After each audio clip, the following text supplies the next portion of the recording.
Episode 1 अंत्या एक नई शुरुआत। रात का समय था। एक घने जंगल के बीचों बीच एक पुराने घर के एक कमरे में एक 29 साल के लड़के को जंजीरों से बांध रखा था। उस घर के बाहर 5 से 6 बॉडीगार्ड्स खड़े थे। उसके पूरे शरीर पर चोटों के निशान थे। उसके चेहरे को देखकर ऐसा लग रहा था जैसे उसे कई दिनों तक खाना पानी नहीं दिया गया हो। उसके वो लाल सुर्ख होठ सूख चुके थे। चेहरे पर दाढ़ी बड़ी हो चुकी थी। उसके हाथों की कलाइयों पर जंजीरों की वजह से लाल निशान पड़ चुके थे। उसकी हालत बिल्कुल बेहोशी वाली हो चुकी थी। वो बड़ी मुश्किल से अपनी आंखें खोलने की कोशिश कर रहा था। तभी उस रूम का दरवाजा खुला और एक साथ 3 परछाएं अंदर आई, जिसमें से 2 परछाएं औरत की और एक आदमी की थी। जैसे ही वे अंदर आए, उनमें से उस लड़के ने साइड में रखे जग में पानी भरकर जंजीरों से बंधे इंसान के चेहरे पर मारा और बोला, चो एकांश भैया, the great and no one businessman of Asia. ये क्या हालत बना ली है अपनी जरा मेरी प्यारी भाभी और अपनी छोटी बहन के बारे में तो सोचिए, वो क्या कहेंगी जब आपको इस हालत में दिखेंगी। पर अफसोस वो तो यहाँ है ही नहीं आपकी हालत देखने के लिए।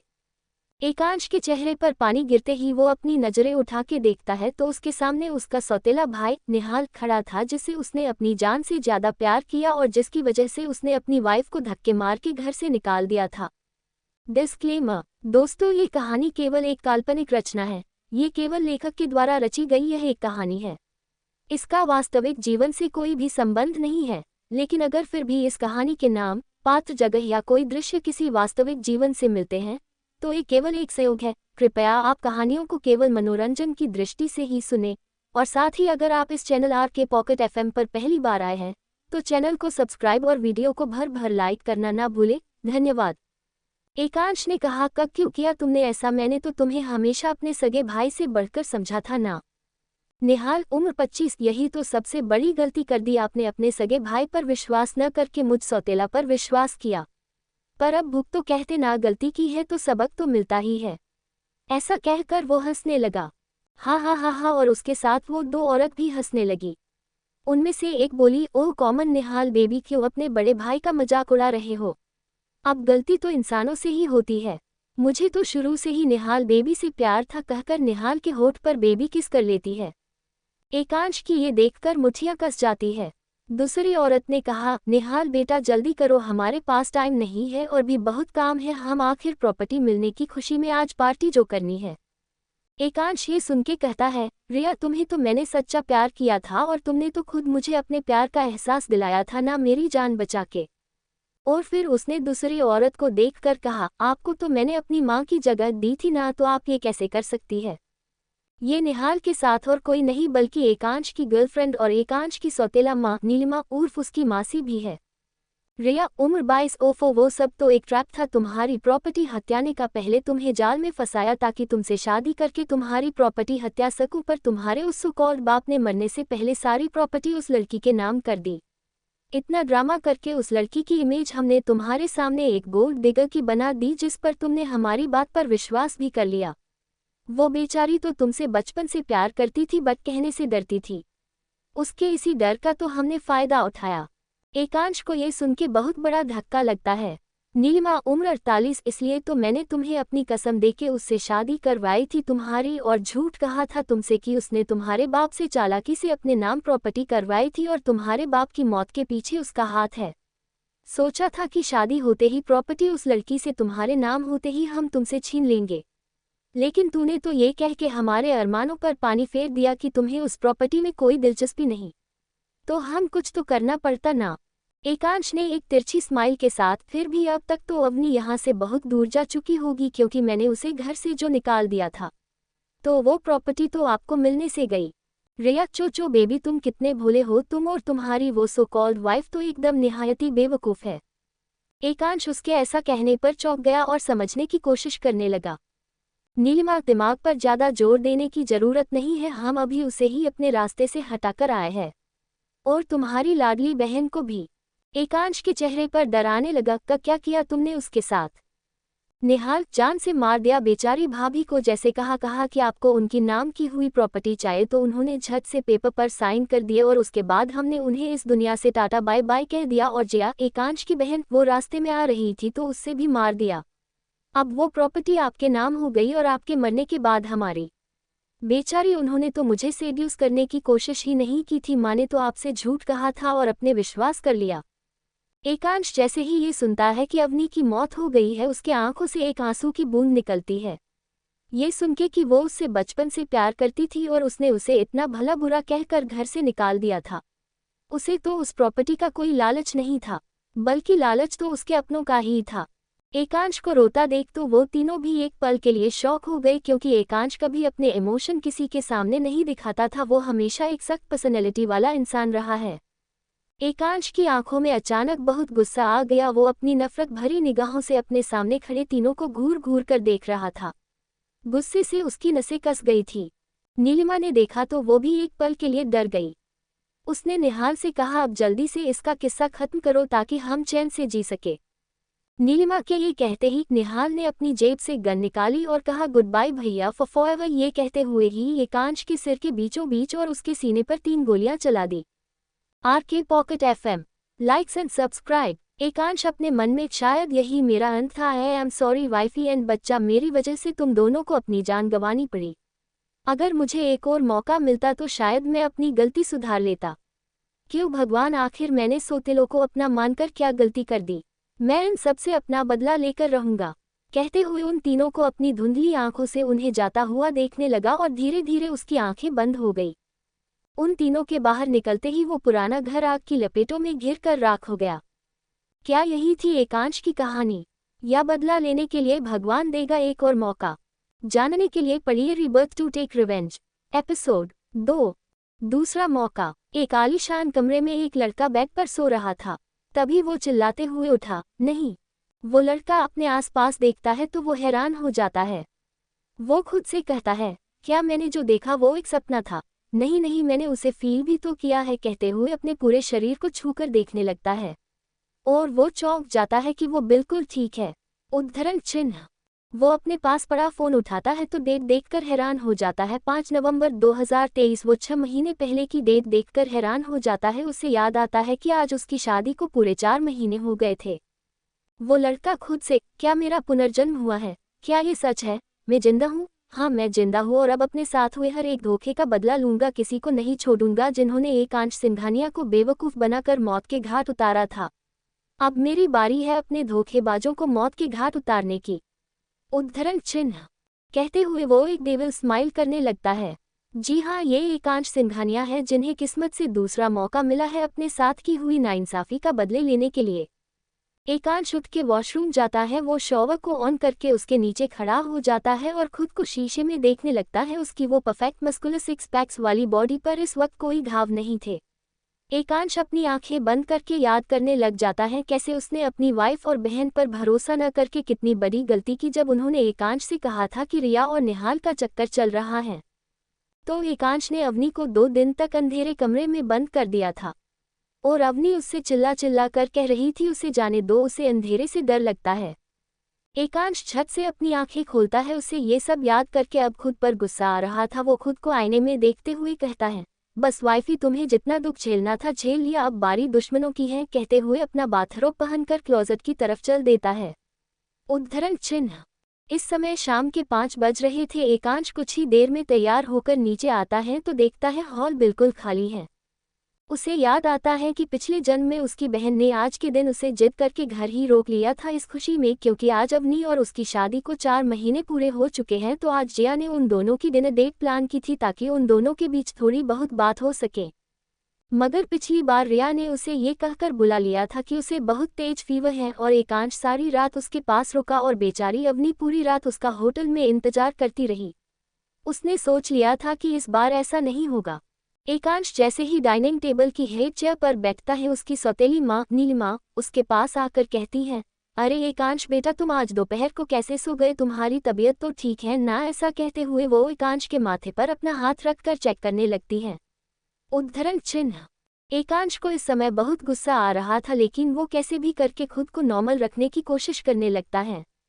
एकांश कहता है, हाँ मॉम, मैं बिल्कुल ठीक हूँ, बस काम करते करते आंख लग गई थी, सुबह भी लेट उठा था इसलिए।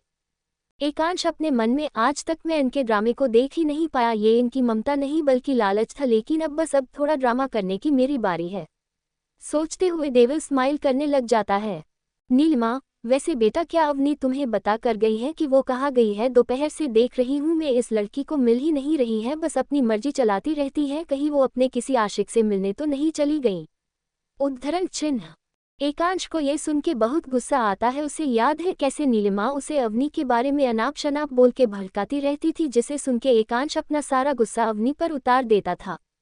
एकांश कहता है, मुझे नहीं पता, माँ होगी यही कहीं। अच्छा मैं चलता हूँ, मेरी रात को एक मीटिंग है तो मुझे वही जाना है। नीलिमा, लेकिन बेटा आज तो जिया ने शायद तुम्हारे और अवनी के लिए एक सरप्राइज प्लान कर रखा है, तुम्हें वहाँ जरूर जाना चाहिए। आखिर वो पत्नी है तुम्हारी नाम की, सही मगर है तो तुम्हें अपने रिश्ते को एक मौका देना चाहिए। पर क्या पता अवनी होटल में आए या नहीं? उद्धरण चिन्ह। एकांश होटल में जरूर जाने वाला था क्योंकि उसे पता था कि अवनी वहाँ जरूर आएगी, मगर वो नीलिमा से कहता है, नहीं मॉम, उस लड़की से ज़्यादा फिलहाल मेरे लिए मेरा काम इम्पॉर्टेंट है। और वैसे भी फिर मुझे रिया के लिए गिफ्ट भी तो लेना है, नेक्स्ट वीक उसका बर्थडे जो है, और इसलिए शायद मैं रात को लेट भी आऊँ। नीलिमा ये सुन के बहुत खुश हो जाती है और मासूम सा चेहरा बनाकर कहती है, ठीक है बेटा, जैसी तुम्हारी मर्जी। एकांश ये सुन के बाहर की ओर चला जाता है और वह ड्राइवर उसके लिए कार का दूर खोल देता है। एकांश पिछली सीट पर बैठकर ही अपनी आंखें बंद कर लेता है और ड्राइवर की कार में बैठते ही कहता है, ज्वेलरी शॉप चलो। उद्धरण चिन्ह। ड्राइवर ये सुन के हैरान नहीं होता क्योंकि एकांश अक्सर रिया के लिए ज्वेलरी खुद लेने जाता था, मगर इस बार वो रिया के लिए नहीं बल्कि अपनी क्यूट सी वाइफ के लिए कुछ स्पेशल लेकर जाने वाला था। इधर सिंघानिया मेंशन में नीलिमा ने एकांश के जाते ही रिया को कॉल कर दिया। वो अभी रिया से कह रही थी, रिया तुम्हें पता है एकांश तुम्हारे लिए जो गिफ्ट लेने गया है, उसने कहा कि वो तुम्हें नेक्स्ट वीक तुम्हारे बर्थडे पर गिफ्ट करेगा। दूसरी तरफ रिया, ओ आंटी, मैंने एकांश को अपने प्यार में ऐसा फंसाया है कि वो बेचारा अपनी प्यारी वाइफ के लिए कुछ सोचता ही नहीं, और वैसे भी एकांश ने अब तक मुझे बहुत गिफ्ट्स दिए हैं और हर बार उसका गिफ्ट एक से बढ़कर एक होता है, इस बार भी शायद कुछ महंगा ही होगा, कहकर हंसने लगती है। नीलिमा, तुम बस उसे ऐसे ही अपने प्यार में फंसा कर रखो, एक बार उसकी शादी तुमसे तो सारी प्रॉपर्टी हमारी होगी। रिया, जरूर आंटी जरूर, अभी मैं कॉल रखती हूँ, मुझे कुछ काम है, okay bye bye. RK pocket FM, likes and subscribe. Nilima, okay बेटा। रिया जैसे ही फोन रखती है कोई उसके रूम पर नॉक करता है। वो जैसे ही दूर खोलती है तो सामने निहाल खड़ा था। रिया उसके कॉलर को पकड़कर रूम के अंदर खींच लेती है और दूर को लॉक कर देती है। Nihal, oh Riya baby, you are looking so sexy and gorgeous. Riya ने अभी एक मिनी रेड ड्रेस पहन रखी थी जो उसके घुटनों तक थी। निहाल बस उसे आंखें फाड़े देख रहा था। रिया, सब तुम्हारा ही है, देख क्या तुम तो फील भी कर सकते हो स्वीट हार्ट। रिया ने ये बातें इतने सीडेक्टिव वॉइस में कही कि निहाल एकदम से उसके होंठों पर टूट पड़ा। रिया भी उसकी किस कर रिस्पॉन्स बड़ी तेजी से कर रही थी। उन दोनों का शरीर एकदम गर्म हो चुका था। लगभग 10 मिनट के बाद निहाल ने रिया के हॉट को छोड़कर उसकी गर्दन पर हॉट रख दिए और उसके बॉडी के निचले पार्ट को सहलाता हुआ बेड पर लेकर बैठ गया। थोड़ी देर बाद दोनों के कपड़े जमीन पर पड़े हुए थे और रिया निहाल के नीचे पसीने से लथपथ लेटी गहरी गहरी सांसें लेते हुए बोलती है, फास्ट बेबी फास्ट, लगता है तुम्हारा स्टेमिना खत्म हो गया है। निहाल ये सुन के ही बहुत फास्ट अंदर बाहर करने लगता है और बोलता है, मेरा स्टेमिना बहुत है तो अब उसे झेलने के लिए तैयार हो जाओ, कहते हुए रिया की एक ब्रेस्ट को जोर से दबाकर शक करने लगता है, जिससे रिया को बहुत प्लेजर फील होता है। यही तो वो चाहती थी। कुछ ही देर में निहाल रिया के ऊपर लेट जाता है तो रिया कहती है, तुम्हारी मोम का कॉल आया था, कह रही थी एकांश मेरे लिए बर्थडे गिफ्ट लेने गया है। ये सुन के निहाल एक डेविल स्माइल के साथ बोलता है, करने दो जो कर रहा है, बहुत जल्द उसे जमीन पर ला दूंगा। और फिर रिया को देखकर कहता है, तुम मुझे ये बताओ बेबी, तुम्हें मुझसे क्या चाहिए आपने बर्थडे पर? रिया, बस मुझे बर्थडे वाली रात को अच्छे से सैटिस्फाई कर देना और मुझे अपने साथ शॉपिंग पर लेकर चलना। निहाल, वो तो मैं तुम्हें अभी कर देता हूँ, कहते हुए एक बार फिर रिया पर टूट पड़ा। इधर ज्वेलरी शॉप पर एकांश के सामने सबसे महंगे और अच्छे ब्रांड के एक से बढ़कर एक नेकलेस रखे हुए थे। वो बहुत कंफ्यूज था कि अवनी के लिए कौन सा नेकलेस ले। उसने उनकी पिक उतार के जिया के पास भेज दी। जिया जो अभी का होटल में एकांश और अवनी की डिनर डेट को अरेंज कर रही थी, वो शॉक होकर खुद से कहती है, क्या ये भाई का ही नंबर है? सीरियसली वो अवनी के लिए नेकलेस खरीद रहे हैं? ओ माय गॉड, मुझे तो लगा भाई आएंगे ही नहीं, बट फिर भी मैं उन्हें यहाँ खुद भेज ही देती, लेकिन कहीं भाई ये उस चुड़ैल रिया के लिए तो नहीं ले रहे। तभी एकांश का कॉल आता है। इससे पहले एकांश कुछ बोलता है, जिया बोलती है, भाई मैंने आपके और अवनी के लिए डिनर डेट प्लान की थी, मगर आप यहाँ आने की बजाय उस रिया के लिए नेकलेस खरीद रहे हो। आई जस्ट हेट योर भाई। एकांश कहता है, मैं ये अवनी के लिए ही ले रहा हूँ, बट मुझे समझ नहीं आ रहा उसे कौन सा नेकलेस पसंद आएगा, इसलिए जल्दी से इनमें से कोई सिलेक्ट करके बताओ। जया ये सुन के बहुत खुश और हैरान दोनों हो जाती है, लेकिन वो जल्दी से कॉल कट करके एक प्यारा सा नेकलेस चुनती है और एकांश को भेज देती है। जब एकांश देखता है तो उसे जया की पसंद बहुत पसंद आए। अब एकांश को क्या पता, कोइंसिडेंटली एकांश ने उस नेकलेस की फोटो भेजी जो थोड़े दिन पहले अवनी ने जया को फोटो दिखाई थी, लेकिन प्राइस टैग देखकर उसने लिया नहीं था। रात के 7 बज चुके थे। होटल ब्लू माइंड में टेरेस पर एक लड़की रेड साड़ी पहने, हाथों में रेड चूड़ियां और माथे पर बिंदी, सिंदूर और गले में मंगलसूत्र पहने खड़ी थी। उसके वो पतले होठ फड़फड़ा रहे थे और उसके बाल हवा में लहरा रहे थे। वहां की लाइट डेकोरेशन उसकी खूबसूरती को बढ़ा रहे थे। तभी एक लड़की उसको पीछे से हग करके कहती है, ओह माय गॉड अवनी, तुम तो बिल्कुल परी लग रही हो। अगर मैं लड़का होता ना तो तुमसे शादी कर लेती, बट अफसोस अब तो तुम किसी और की हो। अवनी और जया बेस्ट फ्रेंड्स है, दोनों एक ही कॉलेज में पढ़ती है और दोनों ही डिज़ाइन कोर्स कर रही है, दोनों एक ही उम्र की है 22। जया ये देखकर बहुत खुश हुई थी जब एकांश और अवनी की शादी हुई थी। वो पहले से ही चाहती थी कि एकांश की शादी अवनी से हो। कोष्टक अवनी उसकी बात सुन के बोलती है, किसी और की नहीं बल्कि तुम्हारे भाई की है। ये बोलते हुए उसके गाल एकदम कश्मीरी टमाटर जैसे हो गए थे। जया, ओए होए भाई की। अवनी, बस करो जया, और तुम मुझे यहाँ क्यों लेकर आए हो? तुम्हें पता है ना तुम्हारा भाई मुझे पसंद नहीं करता है। वो तो पहले ही इस रिश्ते को मानने से मना कर चुके हैं और अगर उन्होंने ये सब देख लिया तो वो बहुत गुस्सा होंगे। जया उसे कहती है, शांत हो जाओ जान, जो होगा देखा जाएगा। लेकिन मुझे लगता है भाई गुस्सा करे ना करे, लेकिन तुम्हें देखकर आज वो प्यार जरूर करेंगे। जया ये इसलिए कहती है क्योंकि एकांश ने उसे कहा था कि वो अवनी के लिए गिफ्ट लेने आया है और वो होटल जरूर आएगा। अवनी ये सुन के उदास हो जाती है और कहती है, जया तेरा वहम है, ये वो हमसे नहीं रिया से प्यार करते हैं, हम बस उनकी एक मजबूरी है जो 2 महीने बाद खत्म हो जाएगी। अवनी ये इसलिए कहती है क्योंकि शादी की पहली रात ही एकांश ने उसे कह दिया था कि वो 6 महीने बाद अवनी से डाइवोर्स लेके रिया से शादी करेगा। जया, तू ज्यादा मत सोच, जो होगा अच्छा होगा। अब मैं चलती हूँ, मुझे घर जाके सोना भी है। ग्रिन अवनी, हमारी नींद उड़ा के खुद चैन से सोएगी। जया, तेरी नींद में नहीं भाई उड़ाएंगे, कहते हुए एक आई विंक कर देती है और नीचे की ओर भाग जाती है। अवनी बस नर्वस होकर अपने हाथों को उलझाए वहां रखी चेयर पर बैठकर चांद देखते हुए कहती है, हमने तो एकांश से बचपन से प्यार किया है, जब ये भी नहीं जानते थे कि प्यार होता कैसे है, लेकिन मेरी किस्मत में शायद खुशियां हैं ही नहीं। इधर एकांश कार में बैठा हुआ होटल की तरफ जा रहा था, तभी उसका मोबाइल रिंग हुआ। उसने नाम देखा तो उसके फेस पर डेविल स्माइल आ गई। उसने फ़ोन नहीं उठाया और जब दूसरी बार फ़ोन रिंग हुआ तो जैसे ही उसने फ़ोन उठाया दूसरी तरफ से आवाज़ आई, एकांश जी आप कहाँ हैं? आपको पता है मैंने आपको 2 दिन से देखा भी नहीं है और इसीलिए मेरी तबीयत भी खराब हो गई है। मुझे बहुत तेज फीवर आया है, प्लीज़ जल्दी से आ जाए, मुझे आपकी बहुत याद आ रही है।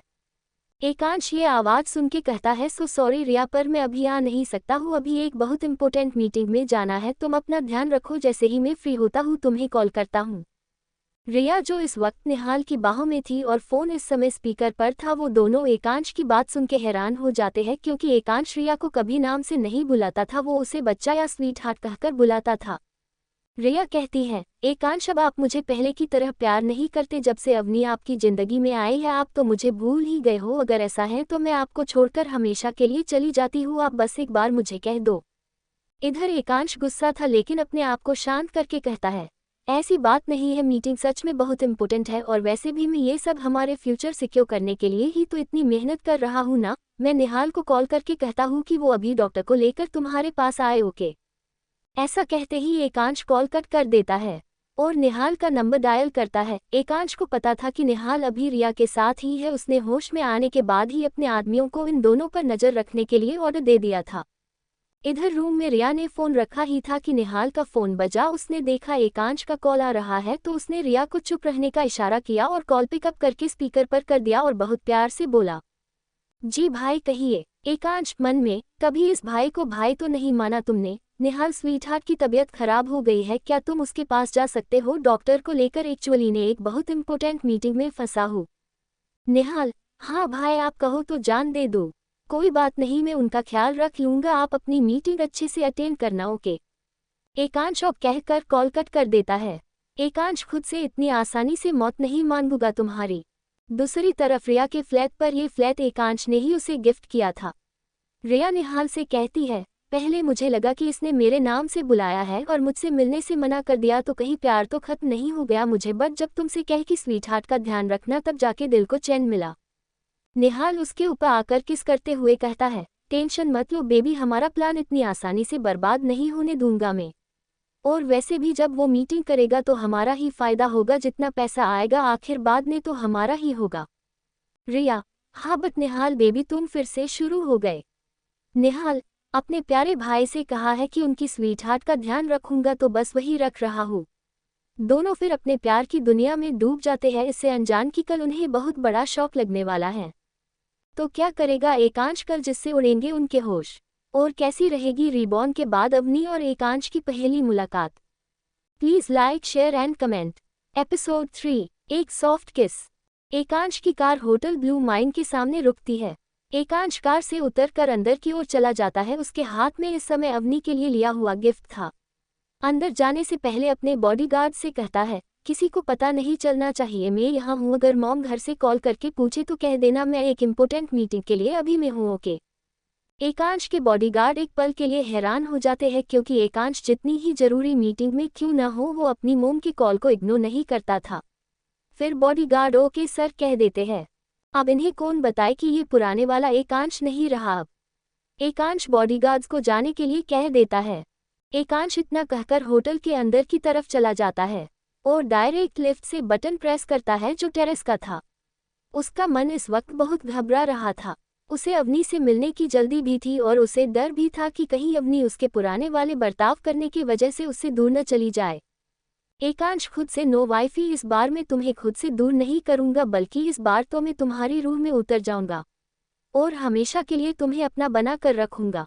कहते हुए वो स्माइल करने लगता है। हाय, उसकी वो स्माइल जिसे बहुत ही कम लोग देख पाते हैं, किसी को भी घायल कर दे, लेकिन अब तो इन्हें अपनी घायल करने वाली थी अपनी खूबसूरती से।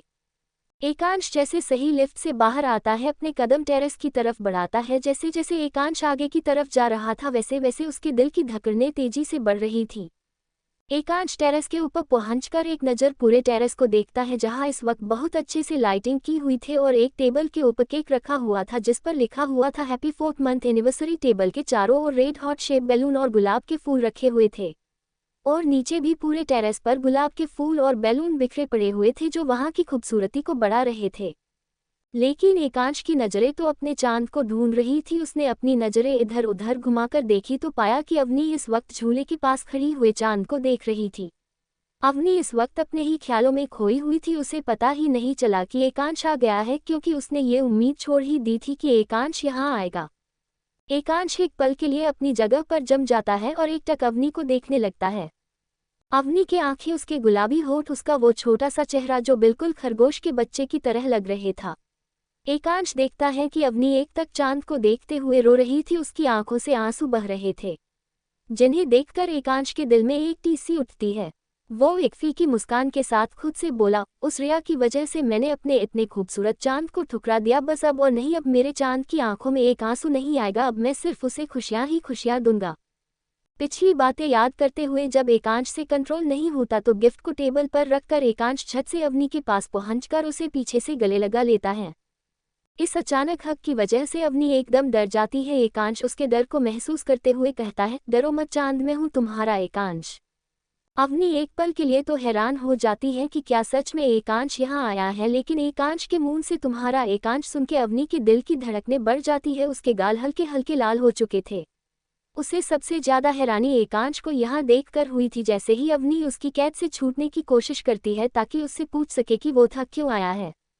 RK pocket FM, likes and subscribe. Ekansh उसकी गर्दन में अपना चेहरा घुसा के कहता है, थोड़ी देर ऐसे ही रहो चांद। अवनी की दिल की धड़कनें एक बार फिर से बढ़ चुकी थी। उसे एक वक्त हैरानी और शर्म दोनों ही हो रही थी। उसके पेट में मानो तितलियां उड़ने लगी। इधर एकांश को अपने दिल में अवनी को गले लगा के एक सुकून महसूस हो रहा था। उसके दिल की सारी बेचैनी खत्म हो गई थी। थोड़ी देर बाद एकांश अवनी से दूर होकर उसे अपनी तरफ घुमाता है। एकांश एकटक अवनी के चेहरे में को जाता है और जैसे ही अवनी ने अपनी नजरें उठाकर एकांश को देखा उसी समय दोनों के दिल की धड़कन बढ़ने लगी। एकांश ने आगे बढ़कर अवनी के माथे को चूम लिया जिससे अवनी की आंखें अपने आप ही बंद हो गई।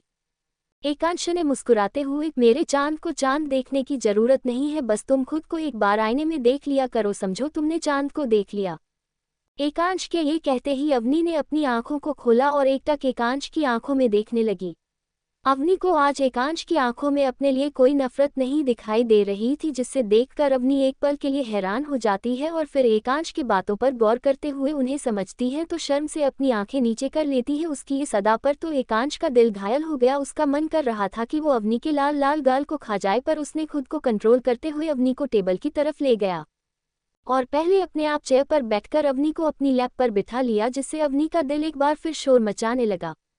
अवनी ने एकांश से कहा, आप ये क्या कर रहे हैं, मैं दूसरी चेयर पर जाके बैठ जाती हूँ।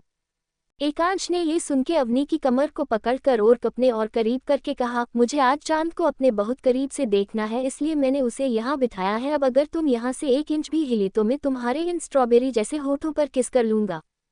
ये सुन के अवनी अपनी बड़ी बड़ी आंखों से एकांश का देखने लगी।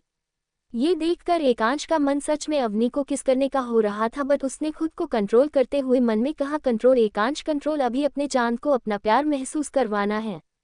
एकांश अवनी की कमर पर चूंटी काट लेता है, जिसे अवनी होश में आती है और चौंक जाती है। फिर वो होश में आकर एकांश को देखते हुए कहती है, आप यहाँ क्या कर रहे हैं। अवनी के इस सवाल पर एकांश की आंखें छोटी हो जाती है। वो उसे घूरते हुए बोला, क्यों, तुम किसी और का वेट कर रही थी या ये भूल गई कि मैं ही तुम्हारा हस्बैंड हूँ। अवनी ये सुन के हड़बड़ाती हुई कहती है, नहीं, मुझे याद है कि आप मेरे हस्बैंड हो, लेकिन मुझे लगा शायद आप यहाँ आएंगे नहीं, बस इसलिए। एकांश को याद आता है कि पिछली बार तो वो यहाँ आया ही नहीं था और अवनी उसका पूरी रात यही इंतजार करती रही। एकांश ने इन सब बातों से ध्यान हटाकर कहा, आज हमारी शादी को पूरे 4 महीने हुए हैं, तो मुझे लगा सेलिब्रेट करना तो जरूर बनता है, इसलिए मैं आ गया। अवनी, आपको याद था। एकांश, तो तुम अपने पति को भुलक कर समझती हो क्या। अवनी हड़बड़ाते हुए, नहीं, मैं वो बस। एकांश को अवनी इस वक्त बहुत प्यारी लग रही थी। एकांश, चलो पहले केक कट करते हैं। उसने अवनी का हाथ पकड़कर केक को कट कर दिया और अवनी को केक का पीस खिलाने लगा। अवनी ये देखकर मन में सोचती है, ये आज इतने बदले बदले क्यों लग रहे हैं। एकांश ने उसके मन की बात को समझते हुए कहा, ज्यादा मत सोचो, जल्दी से केक खाओ, इससे पहले मेरा मूड तुम्हें खाने के लिए हो जाए। अवनी ये सुन के जल्दी से केक खा लेती है और इसी जल्दबाजी में थोड़ा सा केक उसके होठ की साइड में लग जाता है। अवनी भी एकांश को अपने हाथों से खिलाने लगती है तो एकांश ना में गर्दन हिला के उसके चेहरे की पास आके उसके होंठ के साइड लगे केक को खा जाता है। अवनी जगह पर जम सी गई, उसकी पकड़ एकांश के कोट पर कस गई। एकांश ने उसे देखते हुए कहा, सच में केक काफी टेस्टी था, अगर थोड़ा और मिल जाता तो। अवनी ने ये सुन के अपना चेहरा दूसरी तरफ कर लिया। उसकी हिम्मत ही नहीं हो रही थी कि वो एकांश से नजरें मिलाए। एकांश के सामने अब अवनी की सुरीली गर्दन थी। एकांश ने ये देखते हुए अपने साइड में रखे पैकेट में से बॉक्स निकाला और उसने से नेकलेस निकाल के अवनी को पहनाने लगा। अवनी, ये क्या कर रहे हैं आप। एकांश उसे नेकलेस पहना कर बोला, हैप्पी 4th मंथ एनिवर्सरी चांद, क्या तुम्हें मेरा गिफ्ट पसंद आया। अवनी की आंखें नम हो चुकी थी क्योंकि शादी के बाद ये एकांश का उसके लिए पहला गिफ्ट था। अवनी उस नेकलेस को छूकर देखने लगती है। पतला सा डायमंड नेकलेस जिस पर चांद का छोटा सा पेंडेंट था अवनी को बहुत अच्छा लग रहा था और उसकी सुरीली गर्दन पर तो बहुत ही जच रहा था। अवनी उसे छूती हुई मुस्कुराने लगती है। एकांश अवनी की मुस्कुराहट देखकर उसे पागल अशिकों की तरह देखने लगता है। फिर कुछ सोचकर, चांद, मैंने तो अपना गिफ्ट दे दिया, क्या तुम मेरे लिए गिफ्ट लेकर नहीं आई। अवनी ये सुन के चुप हो जाती है। सच तो ये था कि अवनी को लगा नहीं था कि एकांश यहाँ आएगा, इसलिए वो एकांश के लिए कुछ लेकर ही नहीं आई। अवनी, सो सॉरी, मैं कोई गिफ्ट लेकर नहीं आई, मुझे नहीं लगा था आप आओगे इसलिए। ये सुन के एकांश का चेहरा मुरझा जाता है। वो कहता है, कोई बात नहीं बीवी, तुम अब मुझे मेरा गिफ्ट दे दो। अवनी, पर मेरे पास अभी तो कुछ नहीं है, मैं अभी आपको क्या दे सकती हूँ।